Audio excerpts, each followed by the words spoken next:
আল্লাহ পাক রব্বুল আলামিন পবিত্র কোরআন মাজিদের মধ্যে ইরশাদ করেন, ইয়াউমা তাকুনুস সামাউ কালমুহ। আল্লাহ পাক রব্বুল আলামিন বলেন, ও আমার হাবিব, এই কোরআনের মাধ্যমে আপনি মানুষকে বলে দেন, যখন হযরত ইসরাফিল আলাইহিস সালাম সিংহার মধ্যে ফুৎকার দিবেন তখন দুনিয়ার অবস্থাটা কেমন হবে? আল্লাহ তাআলা বলেন, ইয়াউমা তাকুনুস সামাউ কালমুহল। সেদিন আসমানটা গলিত সীসার মতো, পানির ফোঁটার মতো গলে গলে পড়তে থাকবে। আল্লাহ তাআলা বলেন, ওয়া তাকুনুল জিবালু কালআইন। সেদিন এই বড় বড় বিশাল বিশাল পাহাড়গুলো সেদিন ধুনিত রঙিন পশমের মতো বিক্ষিপ্তভাবে উঠতে থাকবে। ও ভাই, একটু অন্তর দিয়ে চিন্তা করে দেখো, যখন এই বিশাল পাহাড়গুলো সামান্য একটু পশমের মতো উঠতে থাকবে, সেদিন দুনিয়ার অবস্থাটা কতটা ভয়াবহ হবে। এরপরে আল্লাহ পাক রব্বুল আলামিন বলেন, ওয়ালা ইয়াসআলু হামিমুন হামিমা।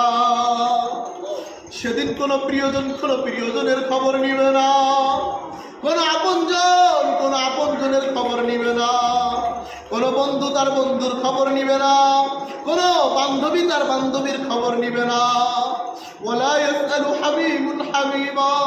সেদিন মা তার সন্তানের খবর নিবে না, সন্তান মা বাবার খবর নিবে না, ভাই বোনের খবর নিবে না, বোন ভাইয়ের খবর নিবে না। ওয়ালা ইয়াসআলু হামিমুন হামিমা। সেদিন স্বামী তার স্ত্রীকে ভুলে যাবে, স্ত্রী তার স্বামীর খবর নিবে না। ইউবাসসিরুনাহু। হে নবী, আপনি দেখবেন, ইয়াওয়াদ্দুল মুজরিম। হে নবী, আপনি সেদিন অপরাধীদেরকে দেখবেন, লাউ ইয়াফতাদি মিন আযাবি ইয়াউমিইযিন বিবানি। সেদিন নিজের কলিজার টুকরা সন্তানকে আল্লাহ তাআলার কাছে নিয়ে উপস্থিত হবে, বলবে, আল্লাহ, এই যে আমার কলিজার টুকরা সন্তান, যার জন্য আমি কি না করেছি, নিজে না খাইয়ে সন্তানকে খাইয়েছি, নিজে মাটিতে ঘুমায়া সন্তানকে বিছানায় ঘুম পড়াইছি, নিজে জীবনে কখনো ভালো পোশাক পরি নাই সন্তানের জন্য।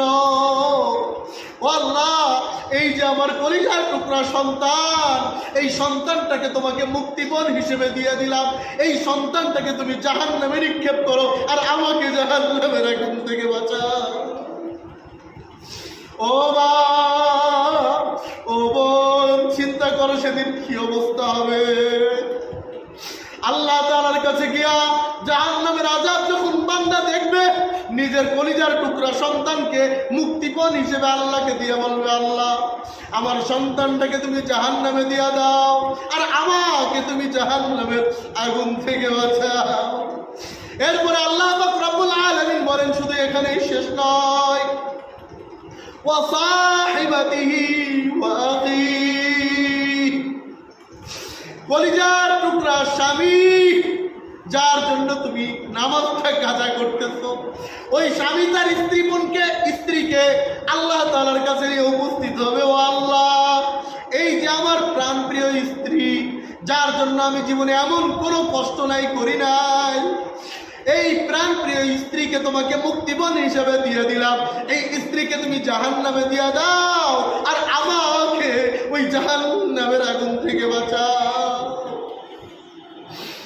ও মা, ও বোন, একটু চিন্তা করো, তুমি কার পিছনে পড়া?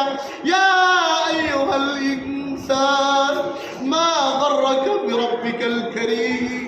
তুমি এত মহান দয়ালু রব থেকে কোন জিনিসে তোমাকে ধোঁকায় ফেলে দিয়েছে? এরপরে ও সাহিবাতিহি ওয়া আখি, নিজের কলিজার টুকরা ভাইটাকে আল্লাহর দরবারে নিয়ে উপস্থিত করবে। ও আল্লাহ, এই যে আমার কলিজার টুকরা ভাই, যেই ভাইকে আমি বলেছিলাম তুই পড়ালেখা চালায়া যা, প্রয়োজনে আমার কিডনি বিক্রি করে বলেও তোর পড়ালেখা চালাইতে হবে, তুই চালায়া যা, আমার জীবন যত কষ্ট হোক না কেন তোর পড়ালেখা আমি বন্ধ করতে দিব না। ভাইয়ের শখ পূরণের জন্য ভাই কত কষ্ট করে এটা আমরা দুনিয়ার জীবনে নিজের চোখে দেখি। ওই কলিজার টুকরা ভাইকে নিয়ে আল্লাহর দরবারে উপস্থিত হবে, ও আল্লাহ আমার কলিজার টুকরা ভাইটাকে তোমাকে মুক্তিপণ হিসেবে দিয়ে দিলাম, এই ভাইকে তুমি জাহান্নামে ফেলায় দাও আর আমাকে ওই জাহান্নামের আগুন থেকে বাঁচাও।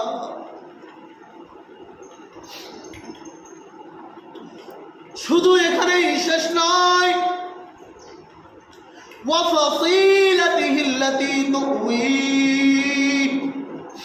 এরপরে বান্দা বলবে, ও আল্লাহ আমার জ্ঞাতি গোষ্ঠীতে যত মানুষ আছে, আমার বংশে যত মানুষ আছে, সব মানুষকে তোমাকে মুক্তিপণ হিসাবে দিয়ে দিলাম, তুমি সব মানুষগুলোকে জাহান্নামে দিয়ে দাও, এর বিনিময়ে তুমি আমাকে জাহান্নামের আগুন থেকে বাঁচাও।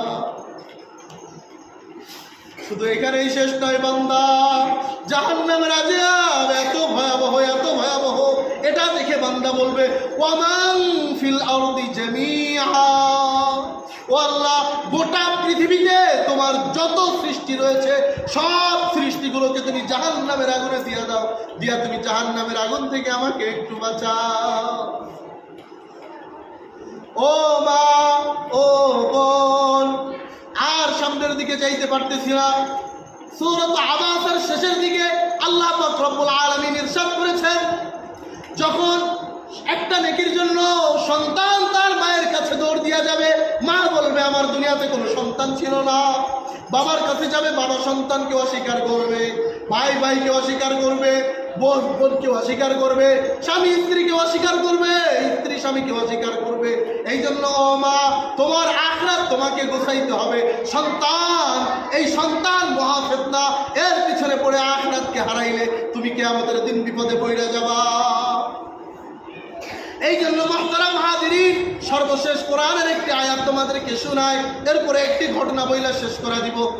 খেয়াল করো, আল্লাহ পাক রব্বুল আলামিন পবিত্র কোরআন মাজিদের সূরাতুল ইয়াসিনের 65 নম্বর আয়াতে বলেন, আল ইয়াউমা নাখতিমু আলা আফওয়াহিহিম ওয়া তুকাল্লিমুনা আইদিহিম ওয়া তাশহাদু আরজুলুহুম বিমা কানু ইয়াকসিবুন। কিয়ামতের ময়দানে বান্দা যখন আল্লাহর সামনে উপস্থিত হবে, ওই বান্দা যখন মিথ্যা কথা বলবে, তখন আল্লাহ তাআলা বলবেন, আল ইয়াউমা নাখতিমু আলা আফওয়াহিহিম, এই বাটপারের মুখের মধ্যে সিলমোহর লাগায় দাও, ওয়া তুকাল্লিমুনা আইদিহিম, তখন হাত আল্লাহ তাআলার সঙ্গে কথা বলবে, ওয়া তাশহাদু আরজুলুহুম বিমা কানু ইয়াকসিবুন, আর আমাদের পাগুলো আমাদের দুনিয়ার সকল কৃতকর্মের কথা আল্লাহ তাআলার কাছে বলে দিবে। সূরাতুল হজ্জের 2 নম্বর আয়াতে আল্লাহ তাআলা বলেন, ইয়াউমা তারাউনাহা তাযহালু কুল্লু মুরদিআতিন আম্মা আরদাআত ওয়া তাদাউ কুল্লু যাতি হামলিন হামলাহা ওয়া তারান নাসা সুকারা ওয়া মা হুম বিসুকারা ওয়ালাকিন্না আযাবাল্লাহি শাদীদ। হে নবী, আপনি বান্দাদেরকে জানায়া দেন কিয়ামতের ময়দানে অবস্থাটা এত ভয়াবহ হবে, এত ভয়াবহ হবে।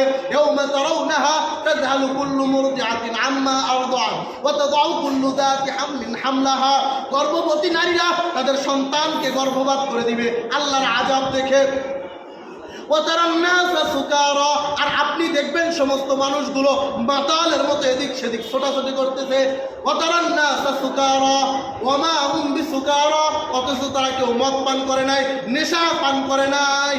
ওয়ালাকিন্না আযাবাল্লাহি শাদীদ, বরং আল্লাহর আযাব দেখে তারা ভয়ে আতঙ্কিত হয়ে এমন পাগলের মতো ছোটাছুটি করবে। এই জন্য ও মা, ও বোন, ও ভাই, তোমাকে আমাকে আখিরাতটা তোমাকে আর আমাকে গোছায় নিয়ে যেতে হবে।